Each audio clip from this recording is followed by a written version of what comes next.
ഇന്ന് നമുക്ക് തമിഴ്നാട്ടിലെ ചെങ്കൽപ്പെട്ട് ജില്ലയിലെ കട്ടംകുളത്തൂർ പഞ്ചായത്ത് യൂണിയനിൽ നിന്നുള്ള മണിവാക്കം പഞ്ചായത്തിലേക്ക് ഒന്ന് പോകാം. അവിടുത്തെ വേസ്റ്റ് മാനേജ്മെൻറ്റ് പ്രവർത്തനങ്ങളെക്കുറിച്ചും അതുപോലെ തന്നെ നഴ്സറിയെക്കുറിച്ചുമൊക്കെ നമുക്കൊന്ന് മനസ്സിലാക്കിയിട്ട് വരാം. മണിവാക്കം 6500ഓളം കുടുംബങ്ങളും 25,000-ലധികം ജനസംഖ്യയുമുള്ള ഒരു പഞ്ചായത്ത് ആണ്.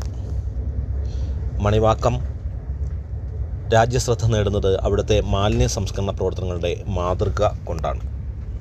മണിവാക്കത്തെ ദ്രവമാലിന്യ സംസ്കരണത്തിനും ഖരമാലിന്യ സംസ്കരണത്തിനും മികച്ച മാതൃക സൃഷ്ടിക്കാൻ അവർക്ക് കഴിഞ്ഞിട്ടുണ്ട്. സെക്രട്ടറി வருக என வரவேற்கிறோம். எங்கள் ஊராட்சியில் ஒரு 4 விதமான செயல்பாடுகள் சிறப்பாக பண்ணியிருக்கோம். அதுக்காக தான் எங்களுக்கு இந்த கற்றல் மையம் சொல்லிட்டு ஒரு குவாலிஃபிகேஷன் கொடுத்துருக்காங்க. இது முதல்ல 2023 பஞ்சாயத்து, அதாவது தமிழ்நாடு முழுக்க இருக்கக்கூடிய 12,524 பஞ்சாயத்தில் 10 பஞ்சாயத்து தேர்ந்தெடுத்தாங்க. அந்த 10 பஞ்சாயத்தில் மணிவாக்கம் பஞ்சாயத்து ஒன்று. இதில் முக்கியமாக கவனிக்கணும்னா 2022-23 സംസ്കരണ പ്രവർത്തനങ്ങളെ സംബന്ധിച്ചും തൊഴിലുറപ്പ് പദ്ധതി ഉപയോഗിച്ച് നഴ്സറി പരിപാലിക്കുന്നത് സംബന്ധിച്ചും സെക്രട്ടറി വീഡിയോയുടെ സഹായത്തോടെ വിശദീകരിച്ചു. പഞ്ചായത്ത് ഓഫീസിൽ നികുതി അടക്കം ഓൺലൈനായി എങ്ങനെയാണ് സ്വീകരിക്കുന്നതെന്നും അദ്ദേഹം മറ്റുള്ള സംസ്ഥാനങ്ങളിൽ നിന്നുള്ള വീഡിയോമാരെ പരിചയപ്പെടുത്തി. തുടർന്ന് മാലിന്യ സംസ്കരണ യൂണിറ്റിലേക്ക് ഞങ്ങൾ പോയി. 3 ഇറിക്ഷകൾ ആണ് അവർക്ക് അവിടെ ഉള്ളത്. കൂടാതെ തൂമൈ കാവലാർ എന്ന ജോലിക്കാരും പഞ്ചായത്തിൽ ഉണ്ട്. ഓരോ വീട്ടിൽ നിന്നും എല്ലാ ദിവസവും ജൈവ അജൈവ മാലിന്യങ്ങൾ അവർ ശേഖരിക്കുന്നു. അത് പ്ലാന്റിലേക്ക് എത്തിച്ച് ഗ്രൈൻഡ് ചെയ്ത് കമ്പോസ്റ്റിംഗ് യൂണിറ്റിൽ 42 ദിവസം ഇട്ട് അത് പിന്നീട് ഉണക്കി കിലോയ്ക്ക് 20 രൂപ എന്ന നിലയ്ക്കാണ് അവർ ഇപ്പോൾ വിറ്റുകൊണ്ടിരിക്കുന്നത്. ഈ ജോലി ചെയ്യുന്നത് തൂമൈ പണിയാളർ എന്ന് പറയുന്ന ആൾക്കാരാണ്. അവരെ ദിവസവേതനത്തിന് എടുക്കുന്നതാണ്. ഒരു ദിവസം 520 രൂപയാണ് അവർക്ക് കൂലിയായി നൽകുന്നത്. അവരവരുടെ ജോലിയെ സംബന്ധിച്ച് നമുക്ക് വിശദീകരിച്ച് തരുന്നതാണ് കാണുന്നത്. ഇതിൽ നിന്ന് കിട്ടുന്ന സ്ലറിയും അവർ ഇത് വിൽപ്പനയ്ക്ക് ഉപയോഗിക്കുന്നു. കൃഷിക്ക് ഏറ്റവും ഉപയുക്തമായ രീതിയിൽ നല്ല വളക്കൂറുള്ള വളം പ്രദേശത്തെ പഞ്ചായത്തിലുള്ള ആൾക്കാർക്കും അതുപോലെ തന്നെ പുറത്തുള്ളവർക്കും നൽകാൻ അവർക്ക് കഴിയുന്നു.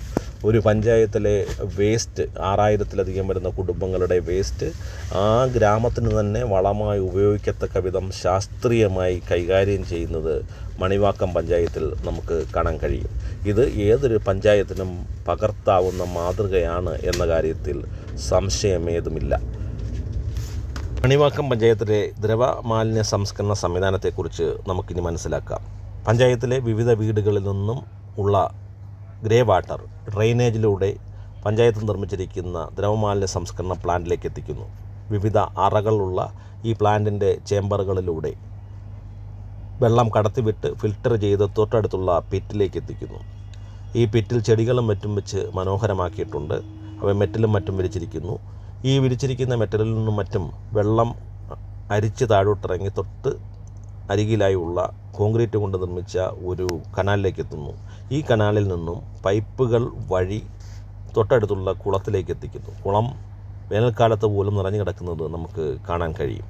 ഈ കുളത്തിൽ നിന്നും വെള്ളം പ്രകൃതിയാൽ നമുക്കെല്ലാവർക്കും അറിയാവുന്നതുപോലെ പ്രകൃതിയാൽ ഉള്ള സംവിധാനങ്ങളിലൂടെ തൊട്ടരികിലുള്ള കിണറുകളിലേക്ക് ശുദ്ധീകരിക്കപ്പെട്ട് എത്തുന്നു.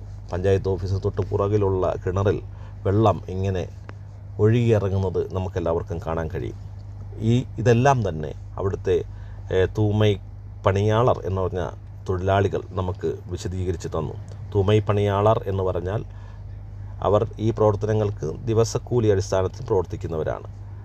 അവർ വളരെ ആത്മസംതൃപ്തിയോടുകൂടിയാണ് തങ്ങളുടെ പ്രവർത്തനങ്ങൾ വിശദീകരിച്ച് തരുന്നത്.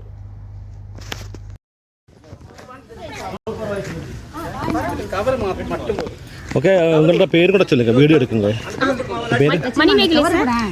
ലക്ഷ്മി ഉമാമഹേശ്വരി. ദേശീയ ഗ്രാമീണ തൊഴിലുറപ്പ് പദ്ധതിയിൽ നിർമ്മിച്ചിരിക്കുന്ന നഴ്സറി കാണാനായിട്ടാണ് തുടർന്ന് ഞങ്ങൾ പോയത്. മണിവാക്കം പഞ്ചായത്തിലെ ജനങ്ങളുടെ ജൈവ മാലിന്യങ്ങൾ, ദ്രവമാലിന്യങ്ങൾ എന്നിവ ആ നാടിൻ്റെ സമ്പുഷ്ടിക്ക് ഉതകുന്ന വിധത്തിലുള്ള ഫലവൃക്ഷങ്ങളായി മാറ്റുന്നതിനുള്ള പ്രവർത്തനങ്ങൾ നഴ്സറിയിൽ കാണാൻ കഴിയും. ജൈവ മാലിന്യങ്ങളിൽ നിന്ന് കിട്ടുന്ന കമ്പോസ്റ്റ് വളവും അതുപോലെ തന്നെ അതിൻ്റെ സ്ലറിയും അവിടുത്തെ ഗ്രേ വാട്ടർ പ്രോസസ്സിങ്ങിലൂടെ ലഭിക്കുന്ന വെള്ളവുമാണ് ഈ നഴ്സറി പരിപാലിക്കുന്നതിനായിട്ട് അവർ ഉപയോഗിക്കുന്നത്. പേര, നെല്ലി, പ്ലാവ്, മാവ് തുടങ്ങി നിരവധി വൃക്ഷങ്ങളുടെ തൈകളാണ് മഹാത്മാഗാന്ധി ദേശീയ ഗ്രാമീണ തൊഴിലുറപ്പ് പദ്ധതിയിൽ അവിടെ വളർത്തിയെടുക്കുന്നത്. അവയുടെ കരുത്തും പച്ചപ്പും മനോഹരമായിട്ടാണ് നമുക്ക് ദർശിക്കാൻ കഴിയുന്നത്. എത്രയധികം ശ്രദ്ധയോടുകൂടിയാണ് അവ പരിപാലിക്കുന്നതെന്ന് അവയുടെ വളർച്ചയിൽ നിന്ന് നമുക്ക് മനസ്സിലാക്കാൻ കഴിയും. അതുപോലെ തന്നെ ഇവ നനയ്ക്കുന്നതിന് തൊഴിലുറപ്പ് പദ്ധതിയിൽ ഉൾപ്പെടുത്തി ഒരു സ്പ്രിംഗ്ലർ സിസ്റ്റം, അപ്പർ സ്പ്രിംഗ്ലർ സിസ്റ്റവും അവിടെ വികസിപ്പിച്ചിട്ടുണ്ട്. ഈ തൈകൾ ഉപയോഗിച്ചാണ് സുസ്ഥിര വികസന ലക്ഷ്യങ്ങളിലൊന്നായ ക്ലീൻ ആൻഡ് ഗ്രീൻ വില്ലേജ് എന്ന ലക്ഷ്യം കൈവരിക്കുന്നതിനുള്ള പ്ലാന്റേഷൻ അവർ പഞ്ചായത്തിൽ എല്ലാം നടത്തിയെടുക്കുന്നത്. നല്ല മനോഹരമായ വീഥികളും അതിനരികിൽ ചെടികളും ഈ ഫലവൃക്ഷങ്ങളും ഒക്കെ വെച്ച് പിടിപ്പിച്ച് മനോഹരമാക്കിയും പഞ്ചായത്തിനെ സംരക്ഷിച്ചിരിക്കുന്നു. ഈ മാതൃക കണ്ട് മനസ്സിലാക്കി മണിവാക്കത്തു നിന്നും ഞങ്ങൾ തിരികെ പുറപ്പെട്ടു. മണിവാക്കം ഒരു നാടിനെ എങ്ങനെയാണ് കൂട്ടായ്മയിലൂടെ രക്ഷിച്ചെടുക്കാൻ കഴിയുന്നതിന് എന്നുള്ളതിൻ്റെ മികച്ച ഉദാഹരണമാണ്. എല്ലാ പഞ്ചായത്തുകൾക്കും ഇത് മാതൃകയാക്കാവുന്ന ഒരു ലക്ഷ്യം മാത്രമാണ് എന്ന് നമുക്ക് മനസ്സിലാക്കാം.